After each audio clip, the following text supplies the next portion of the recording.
Good afternoon to you, and many thanks for making time to be here where news is brought to you as it happens. This is KTN NewsDesk on the 8th day of July 2013. My name is Edith Kimani, and indeed we are bringing you the very latest update on the diverted flight KQ117, which was on its way to Nairobi before it had to land in Athens. We have the latest details of that. Do stay tuned for that. And my name is Bonnie Tunya. We'll also be giving you the fate of Kathy Kilonzo. Stay tuned.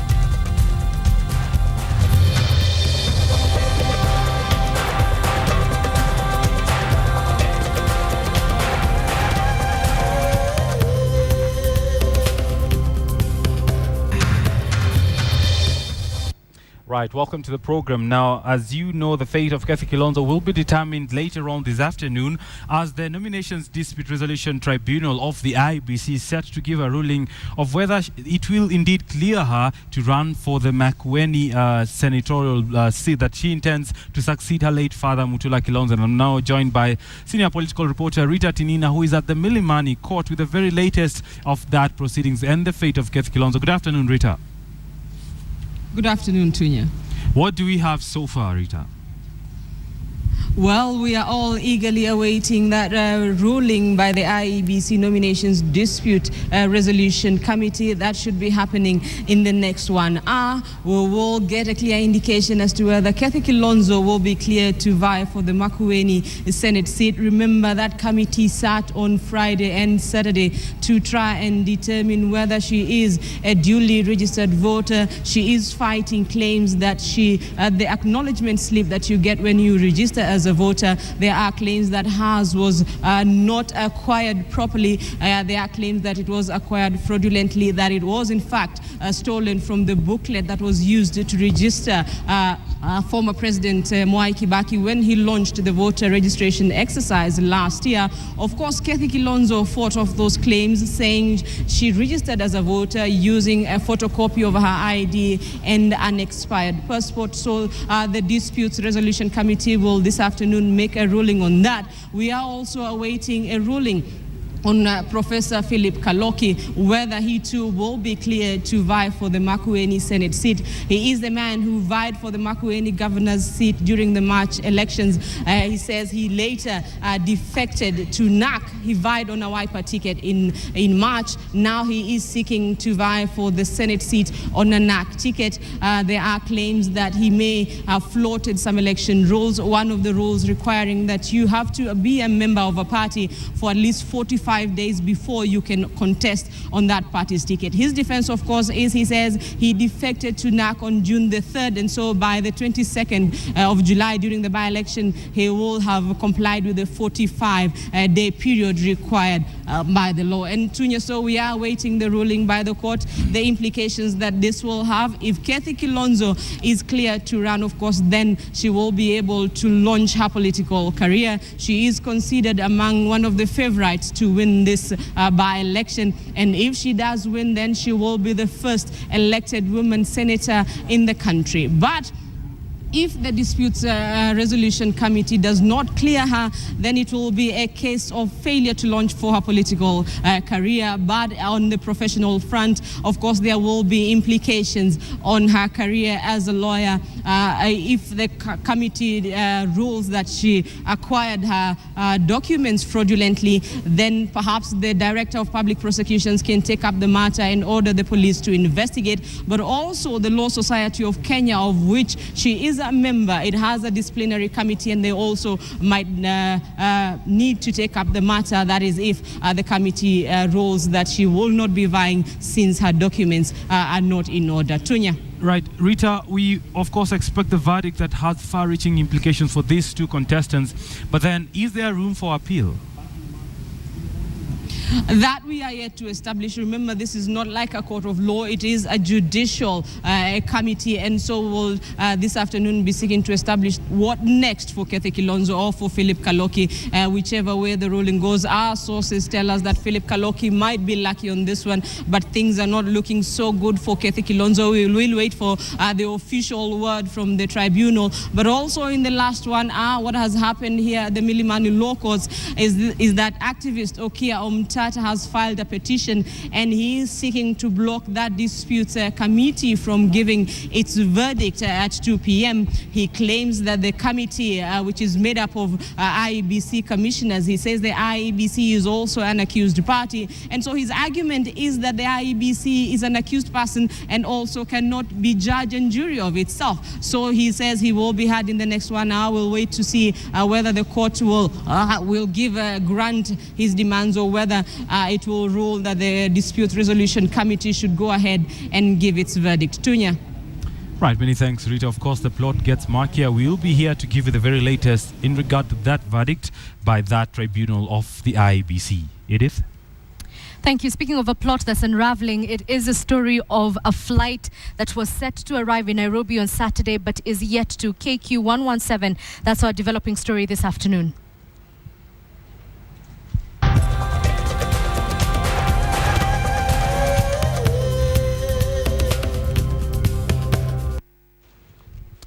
Well, we do have the very latest from Kenya Airways, and they say that 17 passengers from the diverted KQ 117 arrived in Nairobi this morning at approximately 8:50 a.m.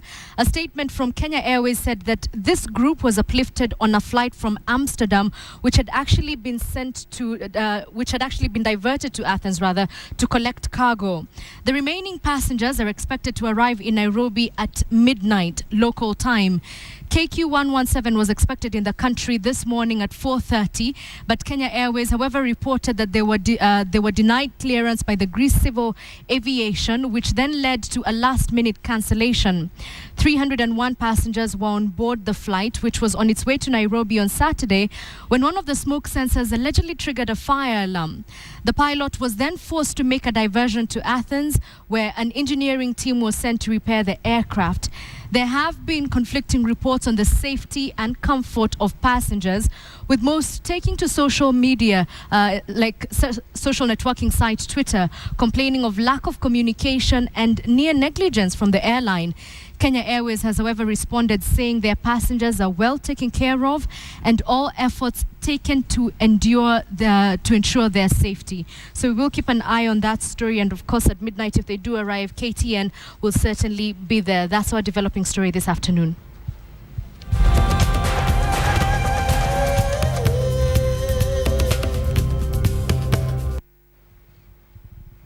Former firebrand politician Philomena Chelagat Mutai is dead. Chelagat died of a heart attack in a Nairobi hospital. Born in 1949 at the Terige village in Lesos, Nandi County, Mutai, a political scientist, became the youngest MP ever in 1974 at only 24. Now she trounced 12 other candidates to become the country's youngest legislator and the first woman MP from the Kalenjin community. Mutai rose to national limelight after the then Attorney General Charles Njonjo named her as one of the 7 bearded sisters, in reference to a group whose fiery debate in Parliament gave the KANU government sleepless nights. In 1976, she was arrested and sentenced to 6 months in prison.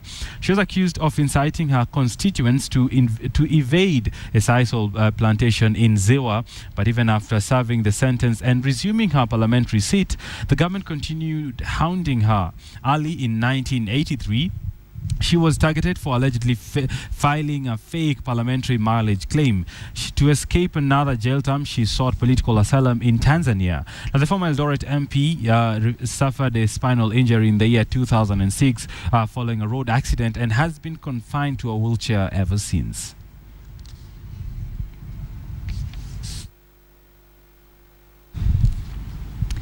Now, the Kenya Publishers Association this morning said they have no objection whatsoever to the implementation of the Jubilee government's laptop projects for schools. They, however, want the government to conduct teachers' seminars and workshops for successful implementation of the laptop project from next year in all public schools. Now, the publishers have warned that passage of the VAT amendment bill seeking to tax essential commodities will also see a sharp rise in the prices of textbooks for schools, children, and other base study materials. They were speaking at a Nairobi hotel. For the sake of argument, if a book is currently printing at 30 shillings, that is what the printer is charging the publisher to print the book. The book is now priced at 100 shillings. That is the recommended retail price.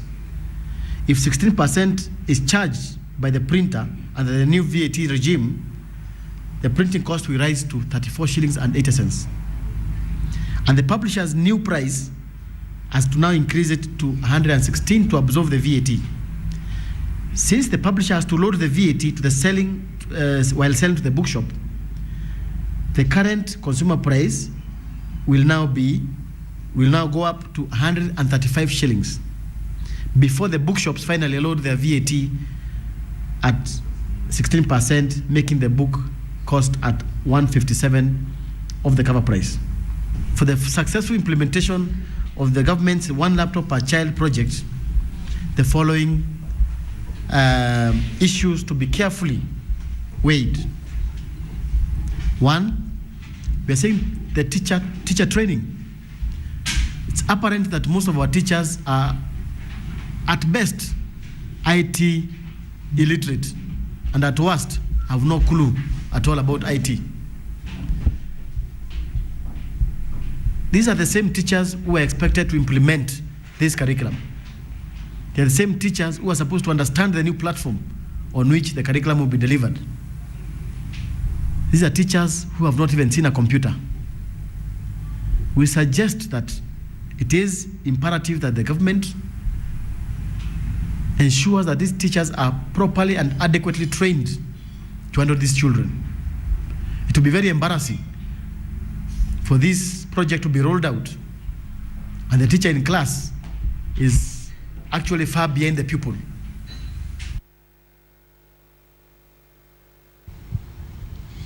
Right, as President Uhuru Kenyatta left St. Paul's Cathedral Church in Embu yesterday, members of the public were treated to a rare spectacle as they were leaving the church premise. Now, a man who was suspected to be a pickpocket among the crowd was descended upon by irate public after they discovered he was the one in possession of several phones ringing after they were stolen from the crowd. The crowd beat up the suspect and forcefully frisked him for the phones and cash, some of which was hidden in his shoes. The mob bayed for his blood as they asked him to reveal his accomplices and produce all the loot he had stolen from unsuspecting members of the public.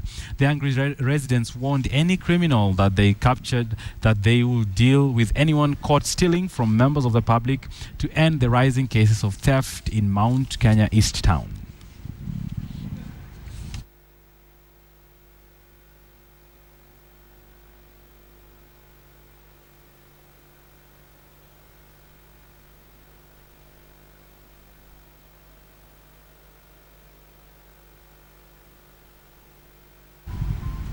From a pickpocket debacle to an accident that has now seen the death toll rise to 11. We're talking about last evening's road crash on Sagana Bridge along the Nyeri Thika Road, and the number of those dead is now confirmed at 11.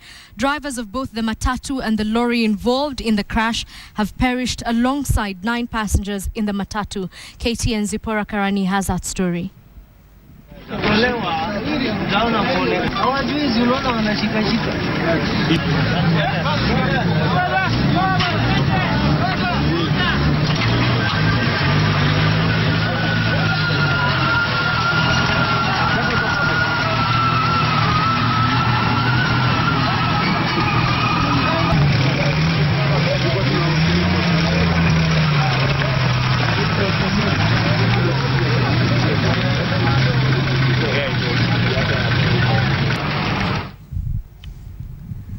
All right, we now take a short commercial break. When we come back, we have the business news with Pony Tunya.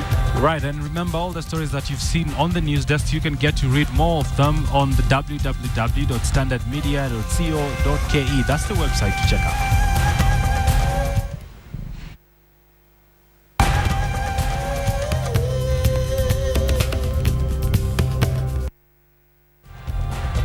Welcome back to the program. Let's take a look at the business.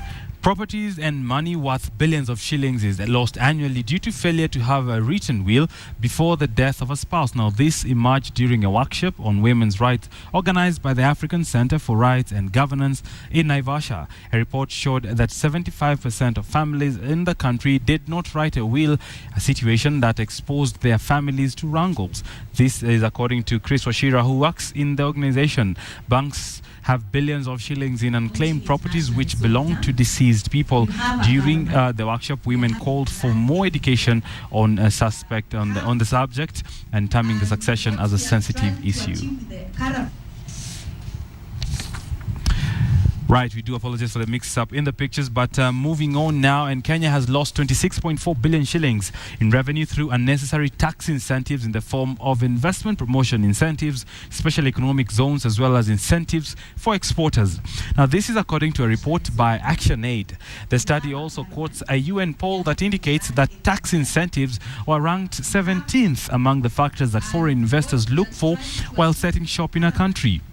The report is calling on an end of tax breaks through legislation, citing that majority of the multinationals in the export processing zones have failed to secure significant job numbers among the country's unemployed population. ActionAid has launched an awareness campaign across the country calling for public review of tax incentives. Onwards, and the government has promised to convert the Agricultural Finance Corporation into a farmers' bank to help facilitate accessibility of credit to farmers. Speaking during the official opening of this year's agricultural show in Nakuru, President Uhuru Kenyatta said the government will streamline the management of cooperatives in the country in line with the new Sacco Societies Act of 2008. With respect to markets, we will ensure that farmers have access to markets for their produce by market information, as well as ensuring good rural infrastructure, which will entail establishing a chain of market infrastructure all the way from the constituency to the national level. In addition to the revival of AFC, government has also initiated a low-cost credit guarantee schemes to farmers from commercial banks, namely Equity, Cooperative Bank, Family Finance, and Kenya Women's Finance Trust Banks. Right, and finally, small-scale traders drawn from different parts of Nairobi, mainly from Nairobi slum areas, went into the streets early Monday morning. Now, the traders demonstrated against what they call harassment from county council askaris. They went to the city hall hoping to seek audience with Nairobi Governor Ivan Skidera, but the traders went back after failing to get any feedback in the city council offices.